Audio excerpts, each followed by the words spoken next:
ហូក្រុមការងារផ្ទាល់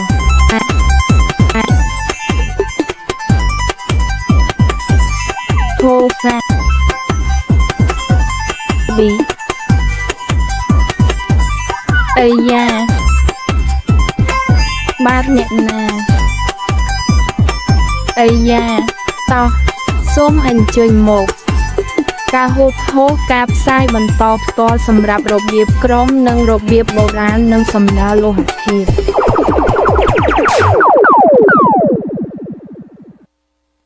ជម្រាបសួរតោះនិយាយអំពីទី1គឺមាន់រួចដាក់អំបិលបន្តិចចូលច្របល់ចូលគ្នាឲ្យម៉ត់រួចដាក់ចូលចៀនឲ្យជ្រៅរួចញ៉ាំចូលចិត្ត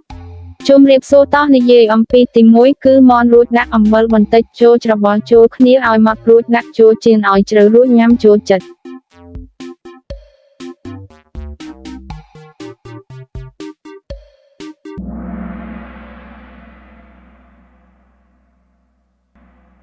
តើអ្នកនឹងញ៉ាំអាហារនេះទេតើអ្នកនឹងញ៉ាំអាហារនេះទេ3 2 1ទី1គឺមាន់រួចដាក់អំបិលបន្តិចចូលច្របល់ចូលគ្នាឲ្យម៉ត់រួចដាក់ចូលចៀនឲ្យជ្រៅរួចញ៉ាំចូលចិត្តទី1គឺមាន់រួចដាក់អំបិលបន្តិចចូលច្របល់ចូលគ្នាឲ្យម៉ត់រួចដាក់ចូលចៀនឲ្យជ្រៅរួចញ៉ាំចូលចិត្ត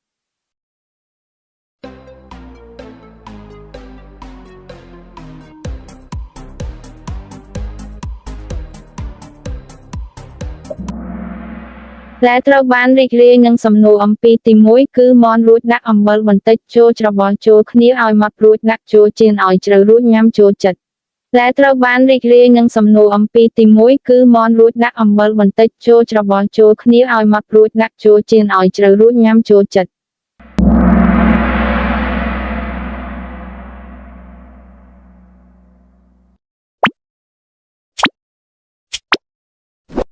ដំបូងដាក់ស្រទាប់រួចបុករួចហាន់ជាបន្ទះ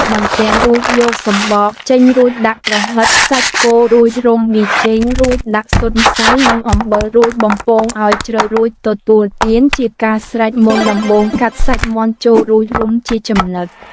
រួចដាក់ក្នុងទូទឹកកករួចដាក់ម្សៅចូលរួចដាក់ពងមាន់រួចដាក់បំពងរួចដាក់ទឹកដោះគោចូលរួចចាក់ទឹកដោះគោចូលអំបិលក្រហមរួចកាត់ផ្លែឈើចូលច្របល់ចូលគ្នារួចទទួលទានជាការស្រេចមុនដំបូងយកដំឡូងបារាំងមកកាត់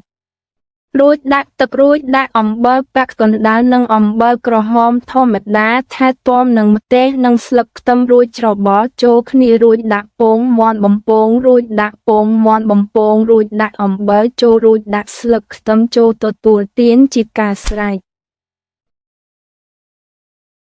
ដំបូងដាក់ដុតលេរួចកិនវារួចកាត់វារួចយកចេញរួចបន្ថែមជាមួយម៉ូហ្សារ៉េឡា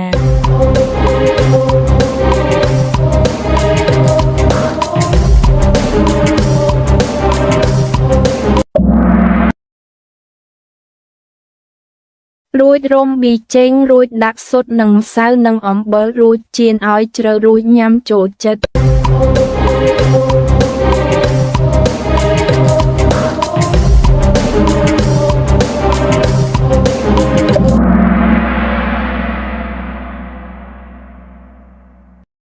ដែលពេញចិត្តសំណួរអំពីធ្វើពុតដុតលេរួចបុកវារួចកាត់វារួចយកចេញរួចបន្ថែមជាមួយម៉ូហ្សារ៉េឡារួចរុំបាជិនរួចដាក់ពងមាន់ម្សៅនិងអំបិលរួចចៀនវាឲ្យជ្រៅរួចញ៉ាំវាឲ្យឆ្ងាញ់